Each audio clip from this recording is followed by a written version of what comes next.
That scared you.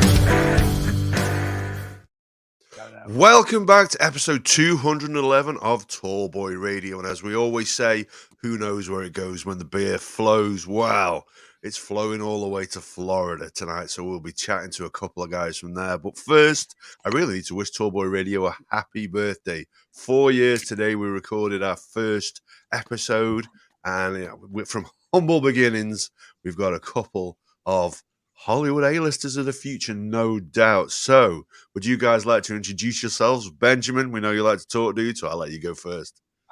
Benjamin L. Newmark, here today to talk about A Cold Grave, where I get to play Roger for the second time in a DBS film movie. Indeed. And Brendan? I'm Brendan. I was the director of the movie. I am president of DBS Films. Roger Project or A Cold Grave was our lucky 13th movie. So that'll be the one we talk about today. Amen. So last time that Ben was on, he trailed the idea of the Roger movie. And obviously now it is available out there. So if you're in the UK, the US, or wherever you're tuning in from, any of the 62 countries that we're listening to, and Amazon is available, get yourself onto Amazon Prime and go and watch that movie, because I can tell you now it is fantastic. I've watched it and it's a very, very reasonable download price. So it's well worth doing. Did you want to tell us then about the character of Roger? Can we just relive the legend that is Roger? Yes, but first I want to congratulate you on being top 50 in Cambodia. I think that's an impressive feat for anyone to accomplish, having a top 50 podcast in Cambodia, because you know how hard it is to crack that top 50 in Cambodia. It's a difficult market.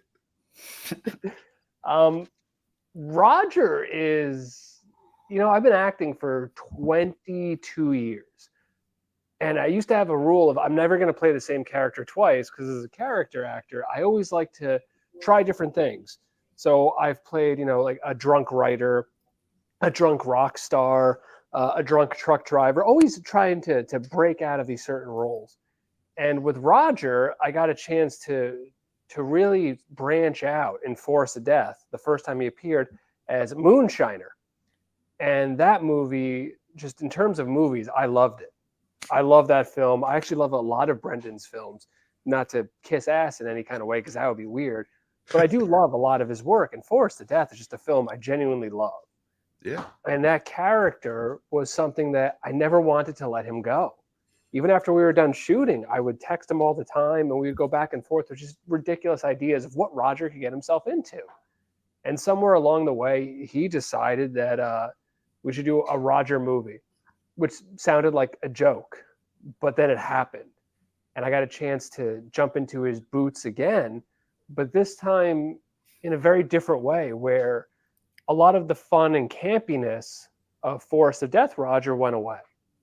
And this time we had a broken version of that character. We had a more grounded version of this caricature. It was almost as if we took a cartoon character from the 80s, and now he's got a Max show. So now he's gonna be dark and gritty. And I loved that opportunity, because I actually got to not just revisit a character I love playing, but I got to add layers to him. I got to add dimensions to him. And then we got to see this character completely break.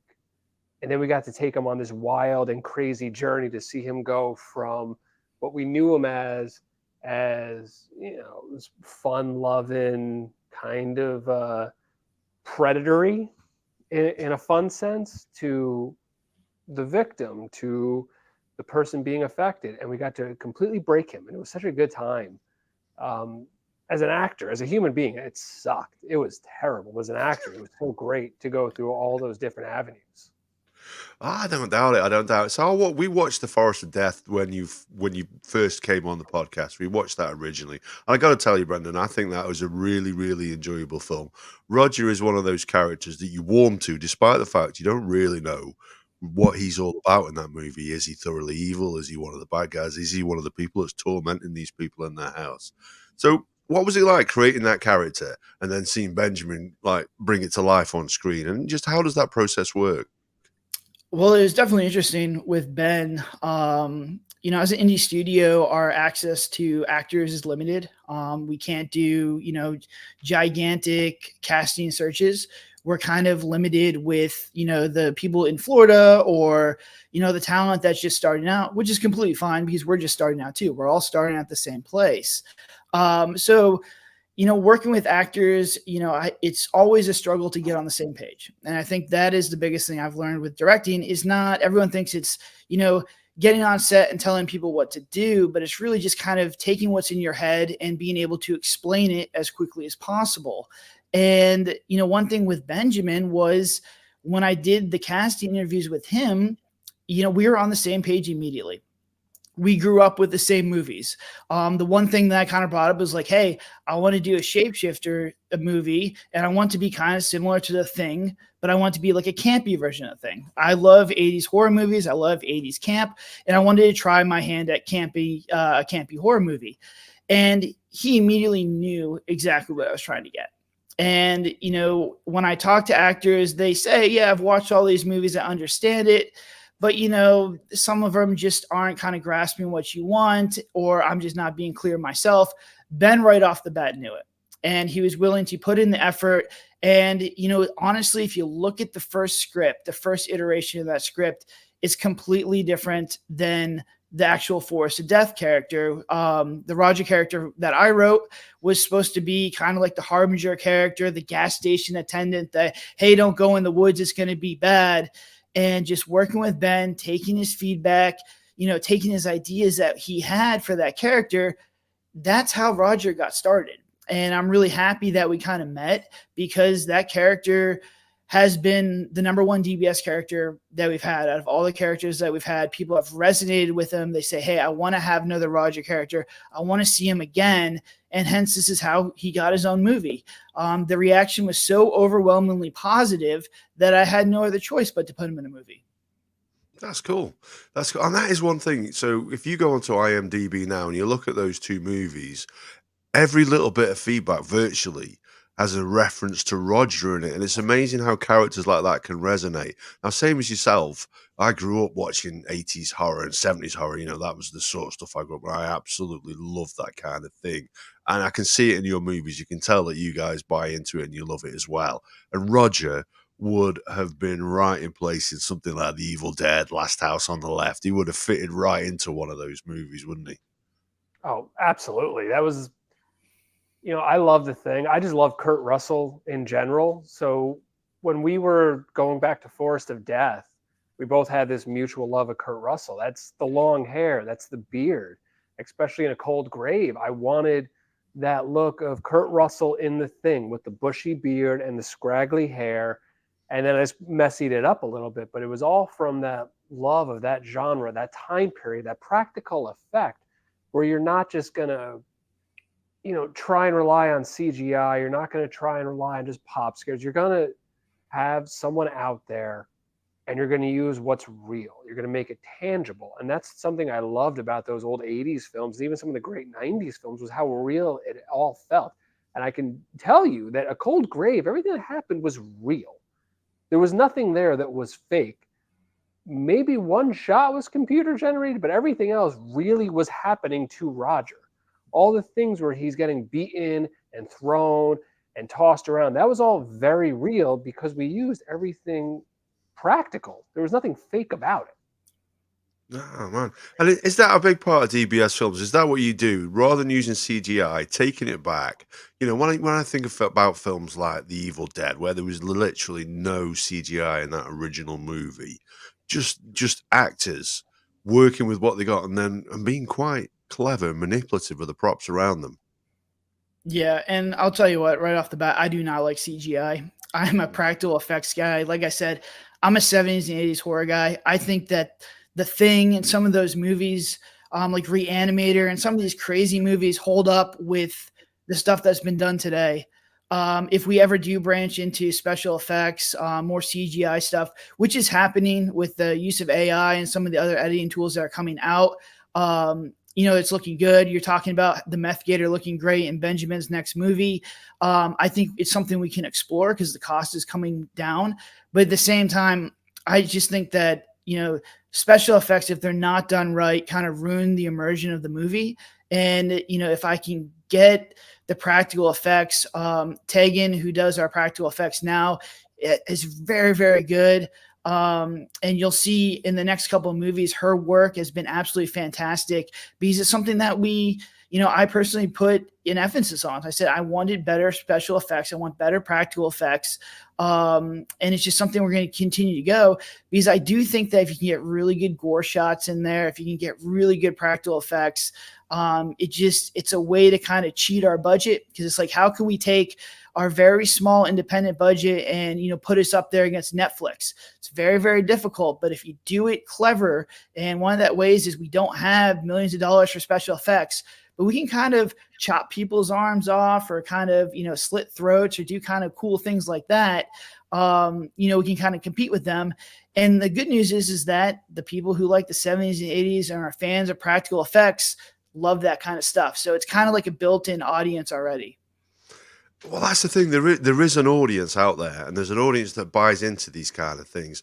I think in terms of Hollywood, when you look at the movies that are being made now, often the case, they're being remade because there's a real shortage on ideas.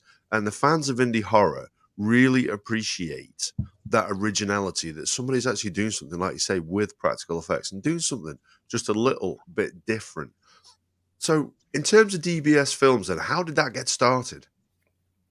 So DBS Films, the actual film aspect of the business, started in 2018. So my background is I have a publishing company, which is DBS Publishing. So we started with Kindle books and we kind of branched out and has done very, very well. We have a ton of horror books, mysteries, thrillers. And, I've always wanted to make films. And, I graduated college and I obviously wanted to make films. It's very, very difficult. And you have two options. One is to go to film school and put yourself in $100,000 worth of debt and hope that it works out. Or two is to try and start making things. And I chose the try and start making things route. And instead of, to go in there and make a movie, you obviously need hundreds of thousands of dollars or millions of dollars and the right connections and a staff and team of people who know what they're doing. So I said, all right, let's start with the most basic thing, which is a script. And at the time, we worked very closely with Kindle Publishing, which is the Kindle came out at that time. So we got very lucky and we just made our scripts books. And so that kind of started out. And now we're at the point where we're taking the books and we're kind of making them into movies. So we're kind of transitioning mediums. And that's kind of where DBS Film started. The error that I made was I was like, all right, if you can write a book, you can make a movie. It's very easy to do. It's not. It's very, very difficult. And I give people who make movies, especially indie movies, the utmost respect because of how many people are involved in this process and how difficult it is to basically you can have the best script ever. And if you can't execute on it when you're making the movies, you're going to have a subpar movie. And that's kind of like what we're learning. And we're still growing. Our movies are very independent still. But we've been able to cultivate a fan community of 20,000 people. I've met great people like Benjamin. We have very talented people that are working for us now. And our goal is to do stuff like this, where it's basically release a movie very quickly. We just had 2 releases pretty much within that last 4 months. We have 3 movies that we're going to release in the next 3 or 4 months. And it's just basically go on podcasts or go meet with people in the community and just, hey, what did you like? What didn't you like? What can we get better? So instead of making one movie every 2 years, we have a little bit different model where we make a lot of movies. We try and get feedback on those movies, and then we try and get better with each movie that we make. That's impressive. Yeah, that's impressive. And fair play for having a dream and going out there, because there's plenty of people out there, I don't doubt, will listen to this podcast when we release it on the audio. And they will have had dreams about making movies. They will have had dreams about being an actor, and then probably haven't known where to start. So, I mean, that's fantastic. You've done that, Benjamin. How did you hear about this project? Well, I first started with them, and it's a weird story because I had been on Tubi and I was watching this film called Girl in Cabin 13. And I was about halfway through, and I've got kids, so I can never just sit down and watch a movie. I could watch 15 minutes, 30 minutes, and it takes me forever to watch a movie because I'm constantly being interrupted. So I was about halfway through, and, just like any other normal actor, I'm looking at Backstage, Actors Access, Facebook, just trying to find my next job. And I saw this posting for a movie called Shapeshifter from DBS Films. And I read it, and I was like, oh, I understand this. I know what this is. And then I saw DBS Films, and I said, that's familiar. And it occurred to me I was watching one of their films, which I was really into, with Stu. And I was very into that film. So I applied for that, and I auditioned for the lead and the second lead, and I bombed it. It was terrible. Such a crappy audition. I was abysmal. And I emailed Brendan. I think I apologized for how bad my audition was. And then I saw this other character, which was written as an older character, that gas station character, that crazy character from the Friday the 13th movie. I said, hey, I'm younger, but can I audition for this? And in very Brendan fashion, he gave me a very short reply of go for it, which the more you get to know Brendan, he's a man of few words when he's working. You may get one or two. And it felt right when I read for it. I had to go in my bathroom. I didn't have a lot of lighting in there. There was kids everywhere. And it felt right. And for that character, he got back to me. And from there, we just started developing. And again, it was just that we understood where we wanted to go. We grew it. When it came time to film it, crushed it. And then it just spun off. Span's not a word. Spun off into A Cold Grave, which was originally the Roger Project. So it was this little bit of just, I kind of have an idea. He's got a similar idea. I think we're on the same page. We're definitely on the same page. We know where we're going with it, and now we're growing it. It's impressive, isn't it, really? That you can take an idea like that. And it's just interesting for me as a film fan on the outside looking in, seeing how it builds. And like you say, when you mention like the Shapeshifter idea for the first film, A Forest of Death, you see it, and it's a great idea. And like Tyler Miller's character in it, he's fantastic. And then there's one point when he's at the door and he's also at the window, and that one of them is a shapeshifter. And it is a fantastic thing. So with Stuart, who listens, he's got a question as well. So he's a huge fan of things like zombie movies. Is that something you looked at, or is that one of those genres that's probably been, especially with Walking Dead and what have you, is that market oversaturated now, do you think? No. And I have 3 reasons why. Go on. 1, there may or may not be zombies in A Cold Grave. You should watch it. 2, I do have a zombie short film coming out later this year. And 3, there is a DBS idea for a straight zombie film. So no, there's definitely no oversaturation with 3 things currently going on and 5 Walking Dead shows and Dawn of the Dead 17th remakes and so many Night Living Dead. There's not an oversaturation.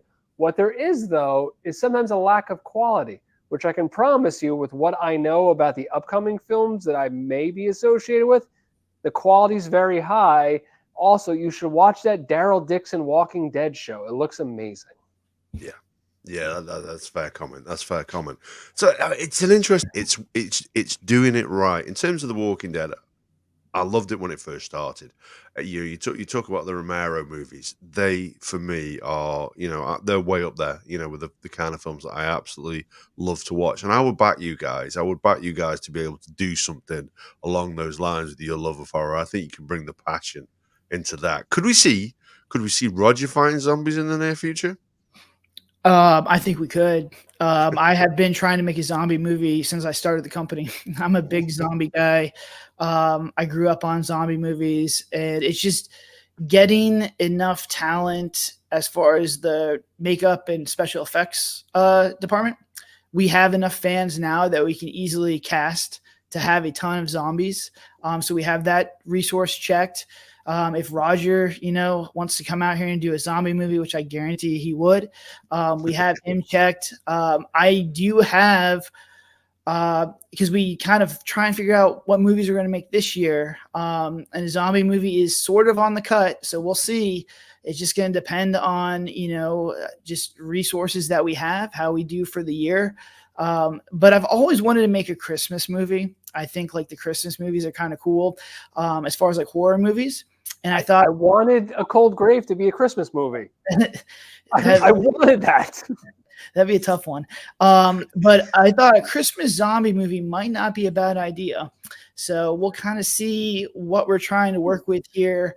But it depends on a lot of things. But whether or not we do it this year or next year, a zombie movie from DBS will be coming.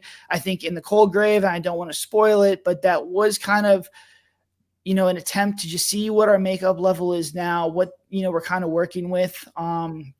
As far as zombies, but I'm a big fan of 28 Days Later. I'm super excited for the new one that's going to be coming out. I've always been a fan of zombies. So, DBS zombies will be the fast ones. They're not going to be the slow ones. They'll be quick and terrifying. Dawn of the Dead remake. So, keep your eyes out. It kind of, our process as far as the movies that we try and make and that we kind of stack up for the year ebbs and flows. Like with Cold Grave, Force of Death. People loved Roger. We snuck in Cold Grave real quick. But I do want to make a zombie movie. I'd love to do one.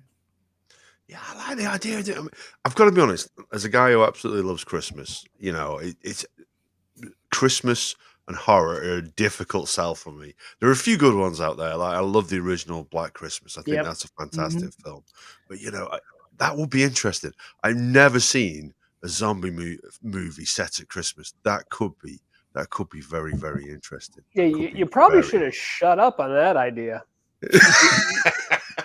We'll see. Our friends over at Blumhouse Studios will probably come out with something before us. They were just at Thanksgiving. Christmas is probably going to come next. You definitely shouldn't have shared that with the entire world, especially Cambodia.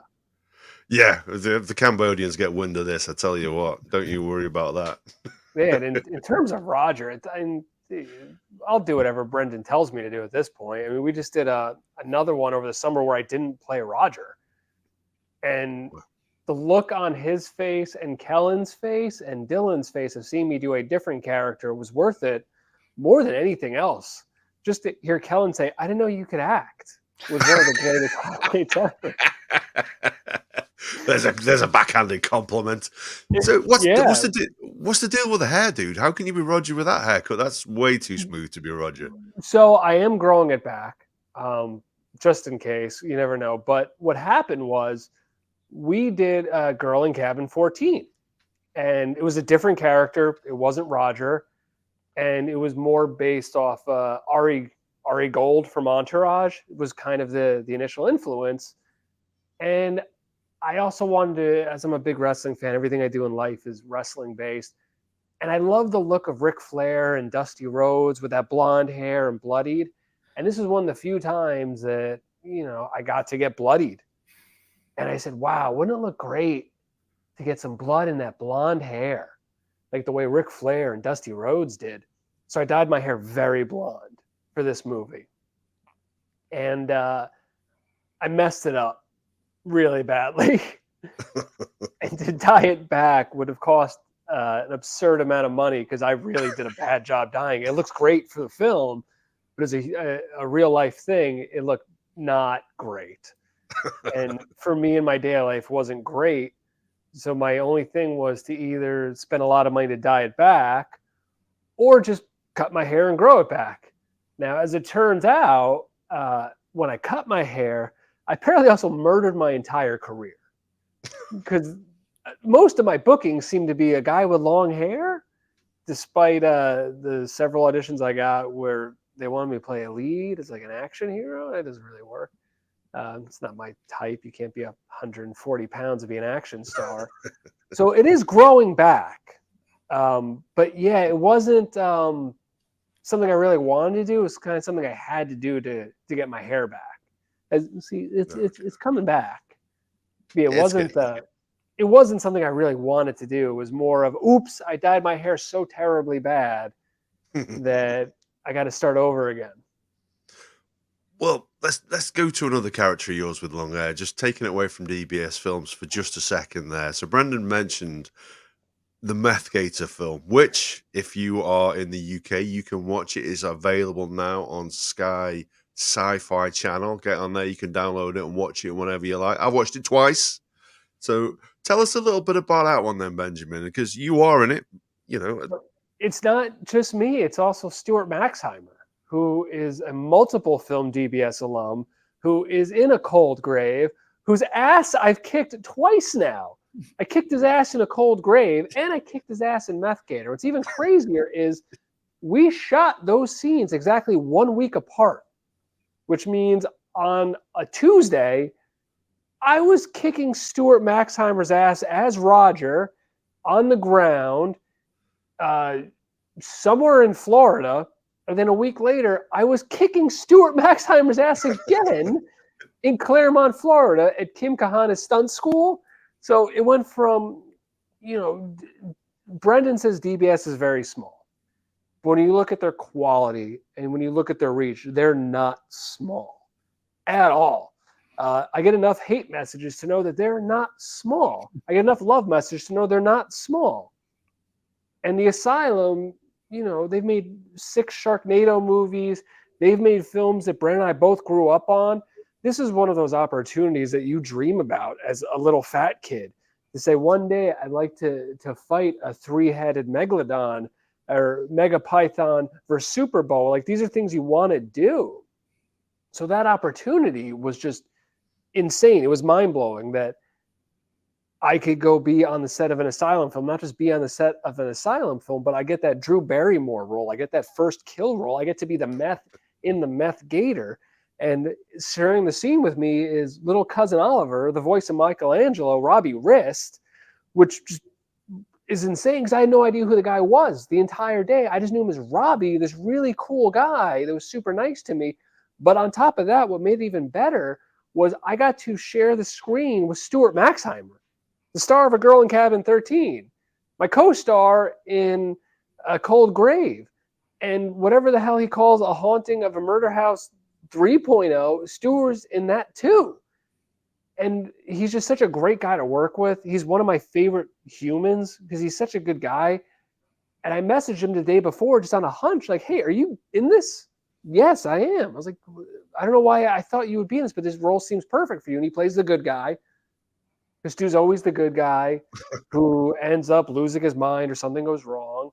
And in this one, he plays the good cop and I play the bad guy because that's just what I do. And I got to kick his ass. But we also got to open the Asylum's Attack of the Meth Gator film together with characters that are shockingly similar to characters we just played in A Cold Grave, where he's the good, clean-cut guy, because that's what Stu is, and I'm either the moonshiner or the meth head or whatever bad character I am. And going into that day, we had a script, and Stu memorized it because he's a classically trained professional actor, and I'm a classically trained professional actor who says, scripts, we don't use these in indie films.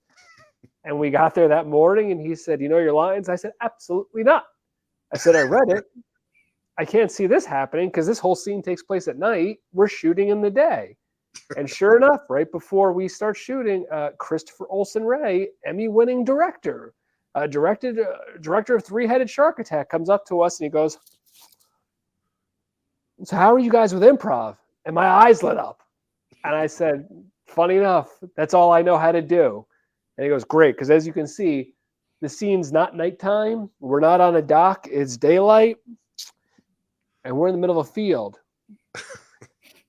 What can you do for me? And I said, I got you. Don't worry about it. And coming off A Cold Grave, where all of Roger's stuff was completely improvised because of the insane pre-production we did on that film, where I almost had 17 mental breakdowns every day, going into a film where the guy wants us to improvise on this big budget Asylum movie. It felt great.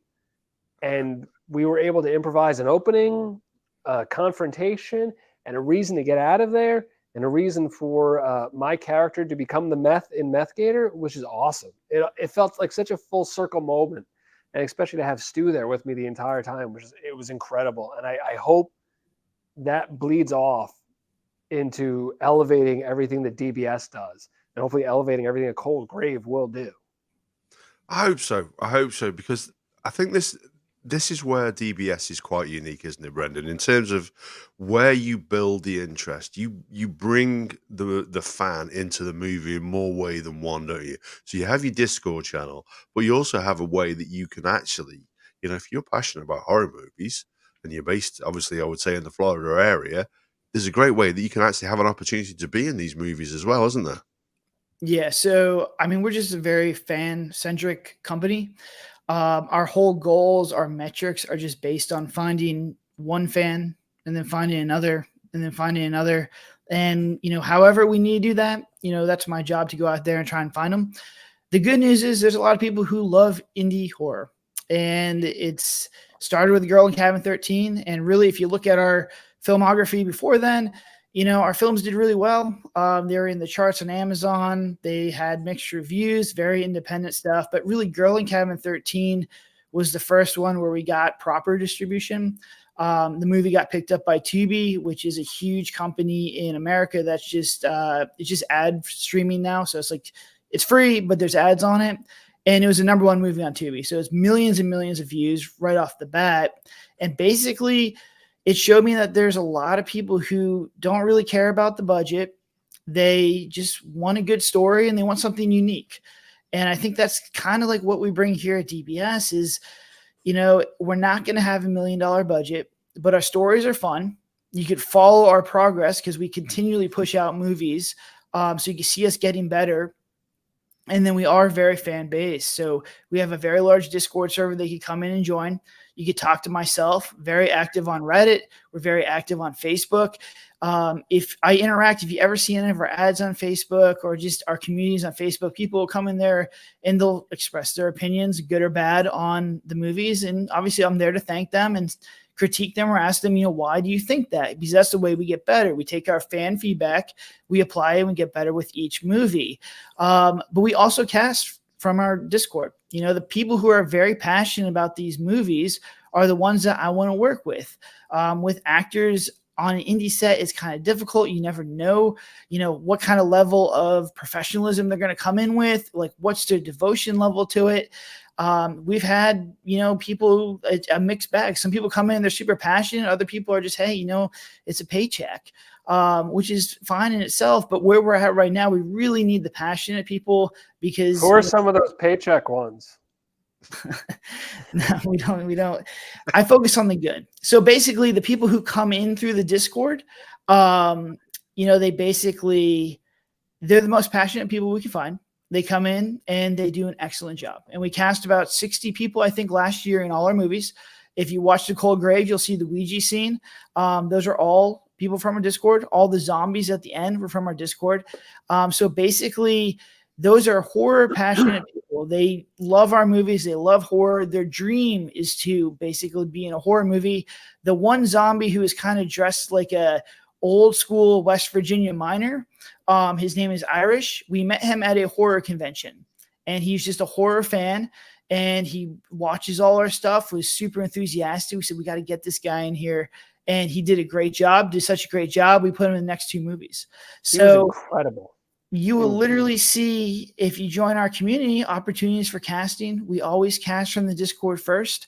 And the people who get casted earn it. They're really good actors. Tatum was from the Discord, and she did a great job in this one. She's going to do a great job in the Bigfoot movie that we have coming up next.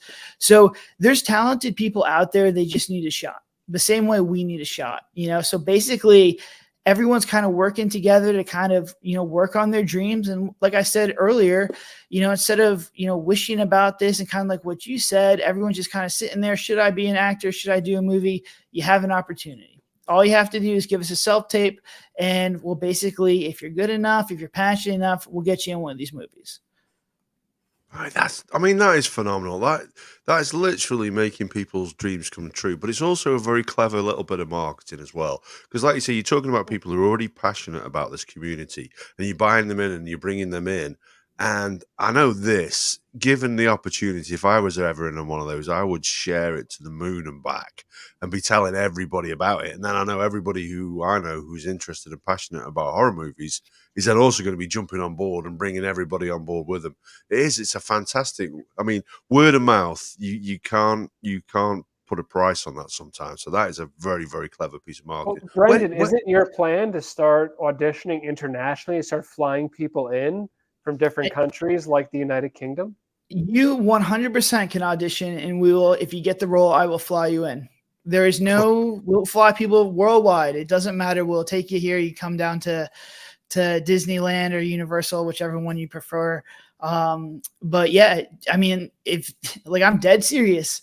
The next one we have, the next time you see it, we'll send you a link your way, and all you got to do is just record yourself reading the lines, and you never know. Now, that being said, we do have a lot of auditions. We have about 6,000 per movie. But that being said, you know, the people who are passionate about this stuff, you know, if you want to do it and you get selected, we'll fly you out here. It's not a problem. That's cool. I mean, if you ever need a 6'5" bald fat dude, you know what I mean? I'm your man. Oh, 100%. We'll put a Bigfoot suit on you. Yeah, I could have been Bigfoot. There you I could go. have been Bigfoot. Yeah. Yeah, I am 6'5". Holy Lord. Roger versus Bigfoot. I know who we're getting. Oh, dude, yeah. I'm not quite hairy enough for Bigfoot, though, I suspect. It's a mask and special effects. You're fine. Just be tall. Well, You can do the one thing I can't do. You can just be naturally tall. Well, it would only be the hair. I don't think I'd need a mask for Bigfoot. I think the face is already there, to be fair. Tell us a little bit, because I tell you the other thing that I really, really like about your movies as well is the artwork and the cover work for it. Because that, for me, you know, as a kid, literally in the UK, like, you know, when I was about 12, 13, me and my brother, who's 3 years younger than me, we used to go to the old video shops with a note that my nan would write for us saying, please let my two grandsons have 18 certificate movies. Honestly, they'll be fine with it. So we were watching stuff like American Werewolf and London Night of the Demon when we were literally just kids. And I absolutely loved it. But what buys you in, and this is what I love about that, is it was the artwork that suckered you in right from the start. It could be, you know, it didn't matter how big the budget was. It was the artwork on the front of that cover that pulled you in. How do you come up with the artwork for that? Because it is very, very reminiscent of those old horrors. Yeah, I mean, that's exactly how I come up with the stuff. My memories of horror were going to Blockbuster, which was our video rental place at the time, every Friday after school. And then I would basically go there and have the choice of picking out the movies that I watched the weekend. And I'm the same way as you. The only way in Blockbuster, there was no social media, there was no internet, there was nothing to tell you whether or not these movies were good or not. You basically had to go in there and pick off the covers.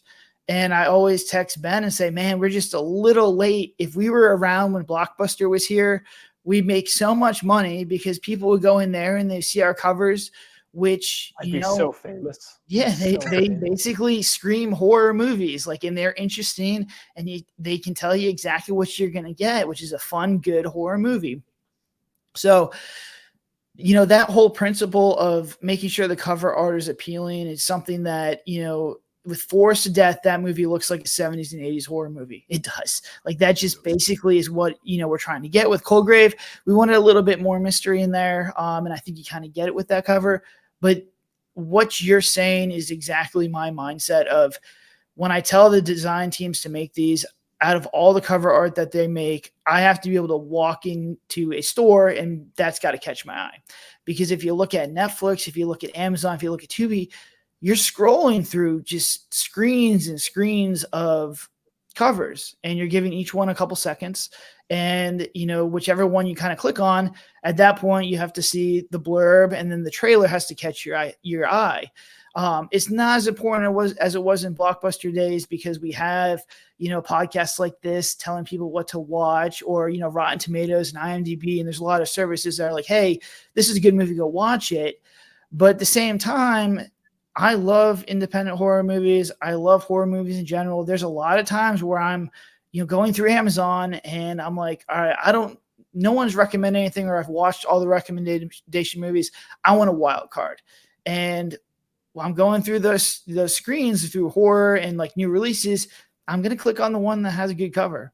And I honestly think there's two things that I think as a filmmaker is, if you put a lot of effort into you have to put a lot of effort into your cover, and you have to put a lot of effort into your intro sequence. And I think there's a correlation between the amount of time that you put in your cover and your intro sequence, because it shows how much you care about the product. And some of the best series that I've seen, True Detective, some of these other ones, The Wire had a great intro scene. All that stuff is really important. I do think that the devil's in the details with a lot of these movies. What's crazy about what he just said is, for everything A Cold Grave, like, Brendan was great. He included me in every step, from the germ of an idea to the absolute conclusion. So for the intro sequence, I was there with Tatum, and we were watching the entire opening, and it was painstaking because he had to make sure he hit every single beat, and that's one long runner take, with Mike Lamb in prosthetics standing alone in the middle of the woods, and Brent walking down and hitting every single beat. And it was something that I think he allotted maybe 90 minutes for, and it went for 3.5 hours because it had to be perfect, because it was the opening of the movie. It was the biggest hit. It was the first thing where you go, oh my God. And he just could not let that go anything less than what he deemed perfect. And when it came to the cover art, if you go on my Instagram, you will see that there's an early version, and it's okay. I liked it. And then just watching the evolution of things he would send me of, look at this one, look at this one, look at this one. And I remember thinking, when I first saw what became the cover, I was like, God, I wish it was white and blue. And about 2 weeks later, it came back and it was white and blue. I don't know if it had anything to do with that, but I think people just probably said the same thing. But he goes through so many different versions to get that cover art correctly. He goes through so many different versions to get that shot and that scene and everything correctly. And it's just one of those things where the running joke is, he's not a human, he's AI, because the way his brain works is just, no, right, go. No, right, go. No, maybe, no, go. It's very robotic, I guess, but it's also that he's so hyper-focused on making sure whatever he wants to see in his head, or what he thinks people want to see, he's going to get that. It doesn't matter how many times, how many takes, how many hours, he's just going to get what he wants at the end. It's very interesting to watch how someone can be that committed and that dedicated, where there's other people say, it's good enough, go. It comes over, though. You watch those films, and I have to say, I think the cinematography in them is fantastic. It's probably very different, but back in the day, the films that they have to use now, and maybe getting it on that digital quality stuff, I don't know whether it's easier or not, but certainly I think the cinematography is fantastic. And you can watch A Cold Grave, and you know immediately that it is related to A Forest of Death, even though they're very, very different movies. It starts off with Roger recanting, and once we get past that original scene, we have Roger talking us through what he's going to do. And it is that sort of found footage thing as well. What do you think is going to come next? The found footage thing I think it's been phenomenal in terms of horror movies and how it's been done. And actually, it transformed it. When you think back, probably Blair Witch was the first one that really resonated with me. Very, very clever use of a film on a relatively low budget as well. I think it was done incredibly well. What do you think is going to be the next trend in horror movies? I don't know. It's always difficult for me to kind of, see the trends, which is always kind of cool with the horror genre, because we kind of move through different trends. We had campy, and then it goes serious, and then campy comes back. And, we had Skinamarink and Outwaters, which are two huge, pretty indie movies that were analog horror. They were just kind of very different and very polarizing movies. But all that stuff, if you can make a movie and get people to react to it, you did your job. That's basically my philosophy. So I don't know. Elevated horror with When Evil Lurks was a very good movie. Talk to Me was a very good movie. Those are both kind of elevated horror. Talk to Me was kind of elevated. When Evil Lurks is very elevated. So I don't know. I wish campy would come back. I think it's going to be a little bit more difficult. Every once in a while we get some that come out, but it's, it's just, we're not getting the 70s and 80s style stuff back. So maybe we'll explore that again. Force of Death did phenomenally. It blew out our expectations. I really thought that Force of Death, I wanted to make a campy movie. That was one for me, and to see people react to that was fantastic. So I'm not throwing that off the books.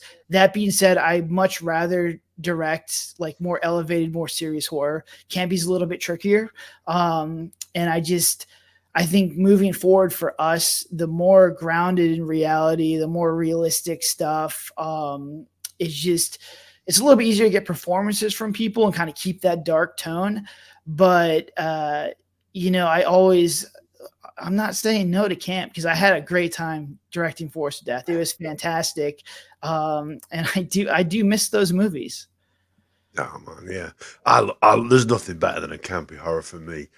You know what's the hardest thing about that, though, which is why I love Force of Death, is that ability to have that humorous tone while being serious. And I think that was one of the things that we were able to nail together was, Roger can be the villain, but he can also kind of be funny the way he does things with just one-liners. And for actors, comedy is the hardest thing to do. Especially comedy where you're not trying to be intentionally funny, like Monty Python, where they say funny things, but in a scene where a knight has getting all of his limbs cut off is not funny. But the way they do it is hysterical. And that's campy's definitely very hard. Like Batman 66, great campy fun because it's treating itself as serious. It's giving out direct performances. Everything about it is ridiculous. And that was one of the things I loved about Force of Death was so many things that were just, this is insane. This doesn't make much sense, but I love it. Like Dylan with the little lighter, like, I'm going to scare you. Click. I love that stuff. I think that was great, but yeah, it's difficult. And honestly, between the two, I like playing campy Roger a lot more because it's so much more fun. But as an actor and as what I want to go see, I like serious Roger a lot because that's a challenge. That's harder to delve into those emotions. I think what I'd like to see next is Roger riding a dinosaur with a rocket launcher in space is my ultimate goal. I don't think it'll be I want to treat deadly serious with Roger riding a dinosaur with a rocket launcher in space. I think that's what I want. Yeah. I'm just trying to do the science of how rocket launchers work in space. I think you'd be okay with that. Yeah, I think they still function. I'm not sure. Fine. Fast and Furious went to space in cars. Don't question. Yeah, that's true. Yeah, that's true. Yeah. I just want to see if Brendan can get me a dinosaur. It's a big ask. Yeah, I love how it's a dinosaur and not the fact that it's in space. That's the hard part. I just want to see if that can happen. Well, maybe that's what's in store for DBS Films. But I'd be interested to know what's coming next. So you said you got 3 movies coming out in relatively quick succession. Can you give us a little hint as to what's coming next and what you're looking at? Yeah, so we have 3 movies in post-production right now. We have a Bigfoot so we're on a found footage binge right now. Basically, all last year we made found footage movies. So we have a found footage Bigfoot movie. We have a remake of a movie we did, Girl in Cabin 13. So it's something similar to like The Strangers, where these people go out to the cabin and there's people that come in there and try and basically kill them. Ben's in that movie as well. And that movie is also a homage to Texas Chainsaw Massacre.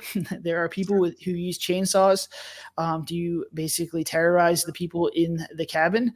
And then we have a remake of a movie that we did before, The Haunting of the Murder House. And that's also a found footage movie where paranormal investigators go into a house and bad things happen. And when I say found footage, I use it loosely because we do it is a cinematic style that is in the found footage arena, similar to what Cold Grave is. The last 3 that we did are a little bit more traditional cinematography, but the footage is still technically found. So they're definitely interesting movies. They have their own twists. If you are a horror fan, you will find different Easter eggs as far as stuff that I like that we've kind of used or try our own variations of for these movies. But yeah, all three should be coming out pretty quickly. Now that we have a new editing process, so our stuff should be coming out sooner. And we're looking to shoot the first DBS movie of this year, probably in March or April. We're just gearing up for that now. So once again, we shot 4 movies last year. We're going to shoot 4 movies this year, and we're just going to continue to learn. We're going to try and get better with each movie. We're going to take everybody's feedback and try and make our stuff as best as we possibly can. What's really cool about watching him work is like I'm not in Bigfoot, but I'm ridiculously excited for it because one, I've seen The Mask. It's pretty cool, but he's also bringing people back. So Bigfoot has Andrew from Horror in the Forest, who's a great actor, and Tatum from A Cold Grave as the leads in that movie. So just as a fan of their work, seeing them come back is great. And then in whatever you're going to call Murder House 4, Murder House 3, it's Andrew, but then Stu's in that again. So there's the guy I really liked in Girl in Cabin 13, and I kicked his ass twice, is also coming back in that film. So if you're a fan of their work, or if you just understand decent actors, becoming good actors, becoming great actors, becoming familiar faces, you can kind of go on that journey with them. Like watching Stu in Girl in Cabin 13, I really liked him as an actor. Andrew in Horror in the Forest, I really liked him. And then you get to see how they progress and how they grow. And a lot of that comes with that comfort level of having the same director, the same people on set. But it's an incredible thing to watch. And not just that, but the way that they've raised their game and they've elevated while still bringing in fans from their community. It's awesome. Yeah. So from Bigfoot to Cabin 14 to Murder House, whatever's coming out next, it's a cool process to just watch. It's a very meta approach to filmmaking because it's not just watching the final product. No. It's going on the entire journey of the casting process, to the cast reveal, to the makeup people reveal, to the dailies on set, to the editing, to here's the first trailer, to here's all the behind the scenes, to here's how we're going to promote it, to now it's out in the first version at Shock Rail Cinema, who forgot to nominate me for an award for Best Actor, but I clearly would have won had they nominated me. But it's okay that Shock Rail Cinema forgot about that. We would have swept it all anyway because it's a great movie. From that to the final version that's coming out online that people are going nuts over. It's a super cool approach to filmmaking. It is. And one of the things I think I said last time, so the last time you joined us, Ben, we were joined by Tyler Miller as well, who's in The Forest of Death. He's also crushing it, doing every commercial under the friggin' sun. Every friggin' commercial he's in. If there's a good-looking guy in a commercial, he's in it. What would Roger advertise? Natty Light. Of course. Billy Blunt. Of course. Yeah. Of course. Now, one of the things we said about Tyler when he was on, normally in those type of movies, Brendan, when you cast a character and he's the good-looking guy who's got the good-looking girlfriend, that guy is not very likable in those movies. But the unique thing about Tyler is you watch the film and you're rooting for him. He's a good guy. He's very, very likable. I think it was a really good casting choice. Was that something you were looking for? Were you looking to break the mold, or did it just turn out that Tyler was really likable? That's just who he is. Like Tyler as an actor is fantastic. I cannot say, better things about him. He comes in prepared. He understands. Like we got very, very lucky with the cast on Force of Death, which is one of the reasons why I think that the movie resonates so well, is that Ben knew what he was trying to do. Tyler knew what he was trying to do. Chloe knew what she was trying to do. Stephanie knew everybody knew what they were trying to do.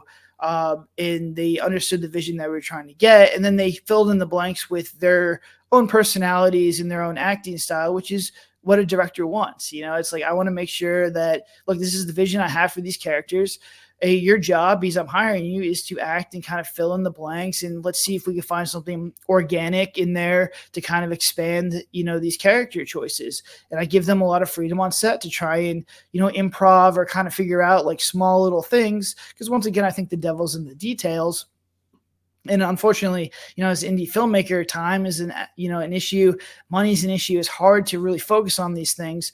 So if the cast and the actors can come in here and really take the space and the freedom that they're given to kind of grow and develop these characters, it just makes my job that much easier. And I think Tyler's an excellent example. He needed to play the good-looking boyfriend. He's kind of aloof. He's there for a good time, and he's just inconvenienced by this monster in the woods. And that's just exactly what he played. And he did a fantastic job with that. I can't, ask for anything more. It was definitely interesting to see as far as like the people who understand camp, because there's a lot of people who are like, why is he playing it like that? Why is he so dumb? And it's like, that's the character. That is the character that he needs to play. And he did such a great job. And I think the people who understand camp loved him. And once again, that cast and crew for that movie is fantastic. Like everything, all the tropes and beats that I had in my head to hit were hit by them. And it's just a testament to Tyler. It's a testament to Ben. It's a testament to everyone. Out of all the movies that I've done, I think the cast for that one was probably the best. Yeah, even if you look at what they've done afterwards, like they've all gone on to do really good films, especially Stephanie with Pumpkin Man, and I guess Pumpkin Man 2 now, where we went out of our way to watch the premiere of that at Shock Reel, who also forgot to nominate me for Best Actor Award. But she was terrific in that. She had her favorite scene in the entire movie where a pumpkin explodes on her face. Man, that's such a great cast. So much fun to work with everyone in there. Oh, man. It is a great cast. It is a great cast, and it's a very, very good film. So as well as watching the Meth Gator film, Coalgrave, if you've not seen it already, you need to go back and watch Forest of Death. Anybody who's listening to this, I would implore you to do that. And anybody who's listening to this who's interested in getting into the movie scene as well, either as an actor or as a director or at the level that you're doing it, Brendan, I'd be interested to know from you two guys, what are the biggest challenges you face, and how have you overcome them? You go first, Ben. Tough question. As an actor, I mean, the hardest thing to do for me is picking the right role, because, I've had opportunities the last year, like really good opportunities. But thanks to that wonderful strike, a lot of budgets got cut. So there's that, this is a good role, but the pay isn't awesome. Travel's not included. The hotel's not included. I got a wife and I got kids. And it's that balance of, do I go make almost no money where I might be losing money, or do I take care of my family? And for me, it's always going to be my family. Like my kids and my wife will always come before anything else in the entire world. Again, one of the reasons I love working with Brendan. My wife's got a crazy work schedule. I got kids. Brendan's thing is, we'll just get you an Uber. Don't even take your car. Let's bring you an Uber. It's cool. And we'll get you back, especially in a cabin 14 where, we had to rush a shot. It worked out perfectly, but we got to rush a shot because I got to get back home so my wife can go to work so I can take care of my kids. And there's most studios that they're not going to do that. And the other thing is, I don't like playing the same character over and over again. Like Roger's the exception. Kevin maybe too. That was a lot of fun. But once you get stuck in a certain kind of role, that's all you're going to end up doing. And I don't want to constantly play the drunk writer, the drunk rock star, the moonshiner. I'd like to branch out. I like to do other things. And I'm afraid that if I keep doing that, I'll just fall out of love. And I left the industry for over a decade because I fell out of love with performing. I fell out of love with acting. I don't ever want that to happen again. I love what I do. I love this industry. I love being able to perform and entertain even people who don't like my work. It's okay because they watched it. And that's pretty cool because there's, 80% of the people seem to like my work. And that for me is the hardest thing, is juggling that, the role and my family versus a paycheck. And some of them have been pretty good, but it's wrong. It's not right for me. Versus that's a decent role, but God, I have to sacrifice not being with my kids and not being with my wife and losing money on it. And it's a constant juggling act. I just wish I could be Brendan and live in the most bougie part of Orlando on, the highest floor, surrounded by naked Brazilians by the pool at all times, and just being fed grapes by minions whenever he wants it. I wish I could have that, but I've got a family and I can't do that. I get fed grapes, but usually because I film nothing for kids. So for me, that's honestly the hardest part is picking and choosing what is worth it to me. Also, I don't always want to get eaten by CGI gators. There's that too. You still need to see that, and it is very, very good. What about yourself, Brendan? What are the biggest challenges you face making movies, and having the company that you have there, DBS Films? What's been your biggest challenge, and how have you overcome it? Because clearly you guys are doing something right. Well, I think movie making in general, and this is contrary to what a lot of people think. They think that they can become a director, a producer, a writer, and everything will be great. And I think that it's just problems constantly. You have problems writing the script. You have problems in production. You have problems in post-production. So my job is to just fix these problems to the best of my abilities. So filmmaking in general is just problem solving there. So what my biggest problem is a lot of little problems that just are consistently throughout the way. But I do think that makes filmmaking unique. And I kind of made this movie, and this is a full disclaimer. When I first talked to Ben, I said, hey, I want to make a movie with one actor. I want to put you in the woods, and I want a character-driven movie that's heavy on improv, and let's see if we can do it. And honestly, in my head, because this is so low budget, literally made this movie with one actor, and I think the biggest budget was, or biggest expense was how many cigarettes that he smoked and how many 218 cigarettes. Coors Light or Miller Lights that he had to drink to get him in the character. 3 a night. Was our biggest expense, and nobody thought we could make a movie like this. Everybody that I talk to, whether it's film school kids or just people in general, think that you need $1 million to make a movie, because everyone comes to me and says, I got a great idea. Why don't you do this? And my response is, you can film it, you can make it. I don't have $100,000. I don't have $1 million. I think this movie, which could basically be filmed on an iPhone and you could tell the same exact story, can be made by anybody. And this was just a random concept that we had where I was like, what's the cheapest we can get Roger in a movie? I don't know if it's going to work. Let's just see. And if I can learn one thing from it, all I want to do is learn one thing from this that I can apply to another movie. It's a success. And so we made this movie. It got uploaded. It's going to be in all these streaming channels. It's 100% reviews on Rotten Tomatoes, and it's our highest rated movie by far, which is insane. That makes no sense at all. But here it is. This is where we're at. And it shows you don't need a budget. You just need to be a little bit more creative. You have to have a good actor like Ben, and you can do it. And I think that this movie, if you're a filmmaker, if you're somebody who wants to get into filmmaking, if you want to make your own stuff, go watch this movie, because this movie, you can do it. There is nothing stopping you from taking your friends out here for a weekend and making a movie with crazy stuff that happens to him. And getting, full distribution, getting a lot of people to see it, and getting, feedback on it. It's just, to me, having people watch my movies and give me feedback, whether it's good or bad, is so valuable. And it's just great. It really, to have someone watch your stuff. And I was talking to Ben the other day. He's like, there's so many art projects, where there's really good movies and nobody watches them. And, you just really, to have people watch our stuff, to, the community that we've been able to develop, we're very, very lucky. And, I'm very, very fortunate, but it just goes to show you just got to kind of keep doing stuff. So if you're a filmmaker out there, if you're a director, there's nothing stopping you from, starting to do this, because once you make something, it's infinitely easier to sit back and learn from that. And also to get your foot in the door, basically meet cool people, because you have something to show them. That's great. And that's fantastic advice. And I hope people out there do take that on board, that if you do have that idea and you do have that passion, just go out there and do it.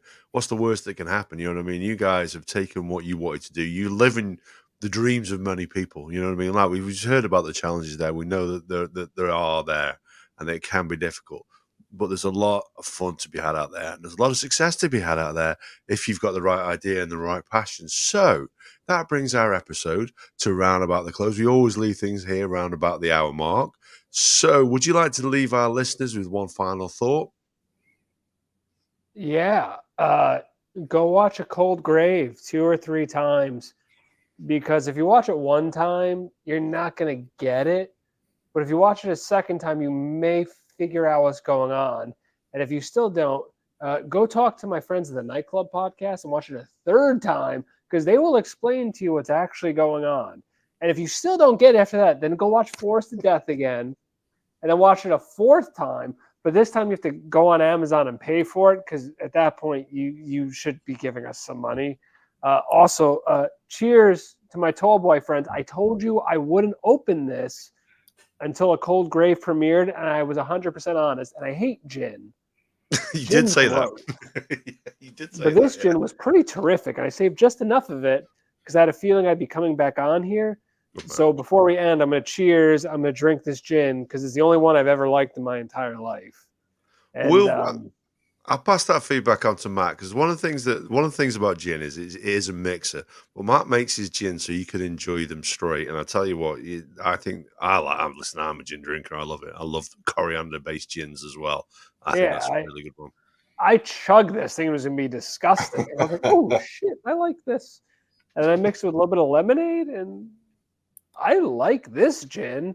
That other stuff can go to hell, but this gin I like. I'll feed that back to Matt, don't you worry. Brandon, you got a message for our listeners? Well, I got a message. I appreciate you guys having us on here. We don't have the budget to run television ads and do all, this crazy stuff that, Blumhouse and A24 do. But, going through podcasts and kind of, spreading the word or just talking to, people who love horror is very, very valuable to indie horror makers, especially once you're first starting out. So I appreciate you having us here. I will always do podcasts. Once again, my goal is to find one fan and then find the next one. But, if you're a filmmaker, if you love horror movies, if you love independent stuff, especially low budget independent stuff, take a look at Cold Grave. If you like Cold Grave, you can kind of go through our discography. You can see where we first started. All our stuff is on Amazon. All 13 movies are on Amazon or on streaming platforms. I know Plex is big in the world, and we're starting to get our rights for those. So somewhere our stuff should be free. And if it isn't free, you can find my contact information. I'll send you a screener. But basically, you go see our progress, and you can follow our stuff. We have a lot of movies coming out. We interact with fans. Join our Discord if you want to be an actor in one of our movies. But you can find us on Facebook. You can find us on Reddit. Message me if you have any kind of questions, comments, or concerns. If you're a small-time independent filmmaker trying to make your next feature movie, let me know. I'm here to help. The reason I really am doing independent film outside of this is my passion is I really want to see independent film and new ideas and new filmmakers start to basically grow and become a force. I am, kind of sick of a lot of these Hollywood remakes and reboots. There's some good stuff coming out there, but I know there's very, very talented directors out there. There's very talented filmmakers. There's a lot of people with very good ideas out there that just maybe need a nudge or a push in the right direction, to kind of help them out, get their idea told. So whether you're an actor, whether you're a filmmaker, whether you're just a horror fan, please reach out to us or join the Discord. Please watch Meth Gator, watch Benjamin's stuff, because a watch for Meth Gator is basically a watch for us. I love seeing our actors go on to bigger and better things, and to see their careers grow. It means the world to me. So, that being said, if you like independent horror, if you like low budget horror, if you want to see us grow, you can find us somewhere, and, we'll be forever grateful. 100%, dude. I love listening to you talk. I love listening to Benjamin talk because I can hear the passion and I can hear that you care about what you talk about. And I'm hoping that our listeners pick up on that as well, because you can go to Cineworld or View or Odeon and watch whichever film you like, subscribe to whichever platform you like, and you can pay good money to people who are already multi-millionaires and put money in the pockets of billionaires. That's fine if you want to do that. I've got no issue with that. But what I would say is the people who are really passionate and making fantastic movies and doing original stuff are the guys like you, and that is where the real joy in cinema is to be found. And I genuinely believe that. I grew up watching those kind of films that were made on an incredibly low budget, but were made by passionate people who cared about the product that they put out there. And that's you guys. It's still available today. And I genuinely believe that this is a growing industry. And like you say, the stuff like the CGI, it becomes more affordable. The making of the movies, hopefully for you guys, it becomes more affordable, and you can keep putting that product out there because we can keep enjoying it. And I just hope that, you know, the audience for DBS Films and for yourself, Benjamin, whether you're a part of that and whatever you go on to do afterwards, it just keeps growing and growing and growing. Because I think you guys deserve every success in the world, because it's fantastic to see what you're putting out there. And thank you very much for sparing an hour of your time for us on a Saturday evening in England, or a Saturday afternoon in America. No doubt you're going to go and enjoy the weather more than I will after this, I can promise you. But thank you very much. We'd love to have you on again at some point in the future, whenever you have, you know, your next success. We'd love to hear from you. So I will wish you both a good night. I wish all our listeners a good night. And we'll catch you on the next episode, when we will no doubt be talking about something entirely different again. I think. Sorry, go on. No, I said thank you. Okay, I'll let it know.